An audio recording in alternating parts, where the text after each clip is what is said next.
artificial flavors. There's no preservatives. It has matcha and a green energy blend, and it tastes delicious. Like I say, it gives me an energy boost that I usually get from coffee, and Liquid IV cellular transport technology delivers an optimal ratio of nutrients for more efficient uptake. It's non-GMO, it's vegan, and free of gluten, dairy, and soy. And plus, the company has donated over 10 million servings globally. Check it out. You can grab your Energy Liquid IV in bulk nationwide at Costco, or you can get 25% off when you go to liquidiv.com. Use the code MajorityRep, not Majority Report, Majority Rep at checkout. That's 25% off anything you order when you use the promo code MajorityRep at liquidiv.com. Majority Rep. Start fueling your adventures today. Liquidiv.com, promo code Majority Rep. And I will say, I know this isn't in the copy, but why I'm a convert is the hydration multiplier is what I use. And I use it, when we're on the show, right? Because I need to stay hydrated. You guys will see me drinking liquids a lot. I just have to medically. And it's so good. And also I had one too many glasses of wine, and I had Liquid IV the next day, and it really helped. Yes. So I'm a huge fan. Definitely when I go, that is my go-to. Yeah. When I have overindulged. Folks, I'm not going to lie. I have not been shaving as much as I was doing pre-COVID. Now I'm down to like once a week, maybe twice a week. But when I do, I shave with Harry's. Too often, you got to choose between quality and a fair price. Well, Harry's makes it possible for you to get both. Harry's gives you award-winning blades at factory direct prices. And for a limited time, Harry's is offering their starter set plus a free body wash for just $3 at harrys.com/majority. Harry's delivers a close, comfortable shave at a fair price, only $2 per cartridge refill. They have a German factory. It's one of the select few manufacturers in the world that have mastered the technology to create what they call the Gothic arch. It apparently is the gold standard for razor blade grinding. Stand behind the quality of their blades so much they give you 100% money-back guarantee on harrys.com. Folks, I've talked about Harry's for years now. They've been supportive of this program for years. 4 years, 5 years, I don't know. For me, they got the smaller blade head, which I love. It's inexpensive, relatively speaking, for razors. They send it to your house. I like the handle, which is sort of a classic as opposed to some type of Rambo thing to make you feel like you're, I don't need to feel like I'm going, I don't know, like on some type of special ops mission to shave. I just I like a good shave. Like it has bullets in the honestly, base they of put it in those plastic containers that it's like. Oh God, yeah. Anyways, for a limited time, Harry's has an exclusive offer for listeners of my show. New customers get a Harry's starter set and a free body wash, which I actually use as well and enjoy for just $3 at harrys.com/majority. I mean, to the extent that you can enjoy a body wash. That's over a $16 value for just $3. You get a 5-blade razor, you get the weighted handle, you get the foaming shaving gel, travel cover, travel size body wash. It's an incredibly great deal, but act fast while supplies last. Go to harrys.com/majority to redeem your offer. And lastly, day by day, I am learning making small changes can enhance the quality of your life. I am now consistently making my bed. It's just one thing, and it sort of sets the tone for the day. The other thing that I have found, my socks are better. Nice. Yes, it's the features. When I told Brendan we were doing a features ad, I don't know how many months ago this was. He's like, I love those socks. And I'm like, what? You love a pair of socks? But it makes sense to me now. Changing your socks can make a huge difference in your daily walks, or I don't know, if you're playing golf or whatever you're doing. Runners apparently have made features their sock of choice. That's where Brendan gets in on this. Now you can get the same benefits, specially tailored for the golf course or however you use your socks. Features Elite Golf Socks keeps your feet cool, dry, and blister-free while providing a custom-like fit that won't bunch or slip during your backswing. They have targeted compression. It hugs the arch of your foot, and it keeps the sock in place. Look, the value of these socks to me, I don't play golf. I walk. I walk all the time. And at first I was like, what? There's a left and a right sock? And it makes a big difference. You can feel it. It's strange, but you can feel it. They have an anatomical design. It conforms, like I said, to the left and right shape of your feet, creates an enhanced custom-like fit that reduces discomfort and prevents blisters. Features helps enhance your game, whatever you're doing, so you can play harder, faster, or stronger. And here's the best part. If you're unsatisfied at any point, you get a replacement pair, no questions asked. They have a bunch of different types of features on their site.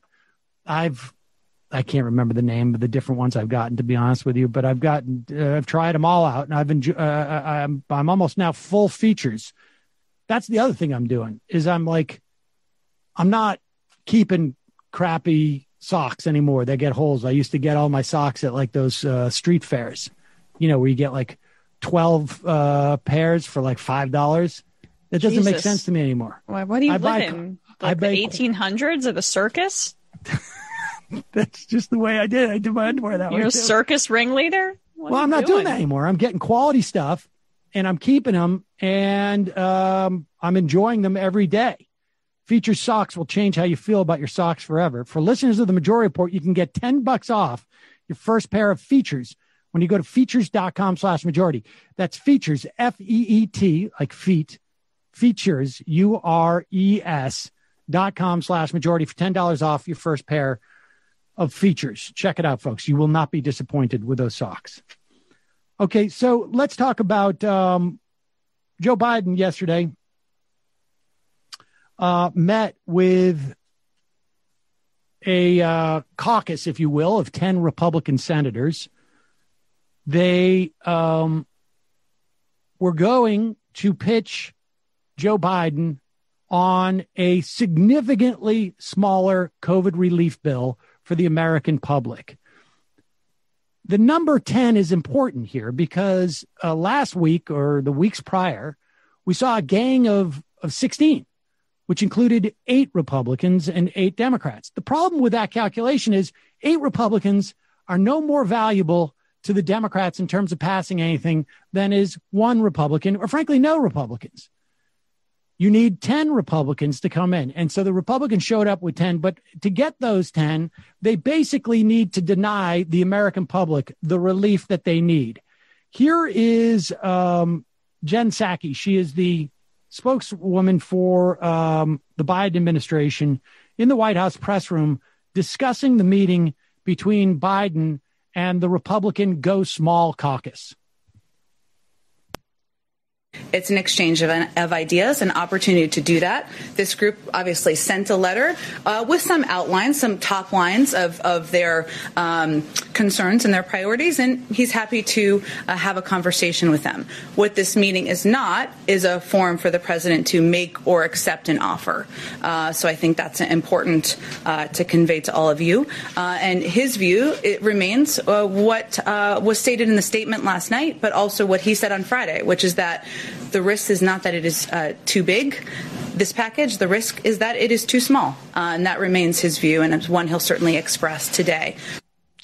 Cautious optimism. That's my takeaway from these first few weeks of the Biden, or less than 2 weeks of the Biden administration. Right. I think that is that is definitely the theme, 12 days in. And what Psaki is doing there is she's doing 2 things. Really, actually 3 things. One is she is making it clear that the Biden administration is doing their best to hear the Republicans out and is at least open to the idea of a reasonable compromise. 2, she's also making sure that expectations of these meetings are correct, which is that if Biden doesn't make a deal with them, he is in no way changing up his perspective on this. This is a meeting to hear them out, to show them respect, to tell them that they are part of the process if they want to be part of it. But here's the bottom line is the polling is very, very clear on this. over 60%. I think it's 67% according to Vox and the Data for Progress. 64% would back more coronavirus relief, even if it means doing it through budget reconciliation. So Joe Biden, and I'll tell you the third thing that I think is happening, and if you're like me and you listen to the radio in the morning or whenever you can, you hear those like little briefs. Sometimes they do them by the AP. Sometimes they do them by different networks, whatever it is.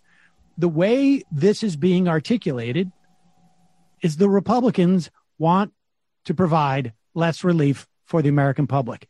It is very rare where you have such a stark and really, frankly, obvious conflict, which is the Democrats want to give Americans more money to deal with this coronavirus, which I think the vast majority of Americans are looking around. They're looking at record unemployment. CBO just came out today saying that we're not going to get to pre-COVID levels of unemployment probably in this decade. They're looking at businesses that are going out of business. They're looking at people who have lost their health care. They are looking at kids who can't go to school. They're looking at a botched vaccination rollout, frankly, a botched dealing with this pandemic. And they're crying out for relief. And the bottom line elevator pitch story that is now out there that is enhanced by Joe Biden inviting these people to the White House is that Republicans are coming to argue for less help for the American public, and Democrats are arguing for more help for the American public. That's a good top line for the vast majority of Americans who don't pay attention to politics like anybody watching this show. Yeah, exactly. And I think we talk a lot about how the Biden administration seems to have learned from constantly caving to Republicans during the Obama years and how that slowed the economic recovery significantly from the Great Recession. But the media seems to have learned a tiny bit too. And yes, there still is a lot of, we talked about other cable coverage yesterday, compromise for compromise's sake, which is embedded in the questions that they're asking of these politicians. Like, why can't you compromise? Why can't you be bipartisan? But there is less of that. And I think the gravity of this pandemic, the economic fallout paired with the death rate and the just constant weight and baggage that people are feeling of the situation, I think that's even affected the media too. And also they are holding the Republicans accountable a little bit more after Trump, because the honeymoon period's over for them and this Republican Party, at least for the next few months. And like, we should just quickly talk about the substance of this $600 billion package proposed by these Republicans. I want to get into that for a second. Here is an ad that's put out by Organize for Justice. I mean, remember now, we have two things that have been going on. One, Kamala Harris was sent to Arizona and to West Virginia to give interviews locally, which is going to make everybody in those states who watch the news going to see that. But an aggressive approach by the Biden camp, and to basically strengthen the spine, as it were, or the resolve, or however you want to define this, of the possible Democratic defectors. Here's Color of Change going after some of those Republicans to make it clear where the parties are on this. And the other thing, it's not just that the media has learned here. The Trump era ripped the very thin veneer off of the Republican deficit hawkery. The idea that we could overspend to overcorrect a financial crisis. Nobody can actually articulate that anymore with a straight face, unless they are literally just completely shameless in parroting a partisan line. I mean, nobody can say this with a straight face anymore, and that is helping the Democrats. Here is that ad. After all we've been through, the majority of Americans are united in support of a COVID relief bill that delivers aid to those struggling in this pandemic. But corporate-backed politicians like Susan Collins, Mitt Romney, and Joe Manchin are pushing President Biden to weaken his relief bill. What do these so-called moderates have in common? 3 millionaires who think hardworking Americans don't need major support during these difficult times. Tell President Biden, don't give in. Fight for a bill that delivers real relief for working families.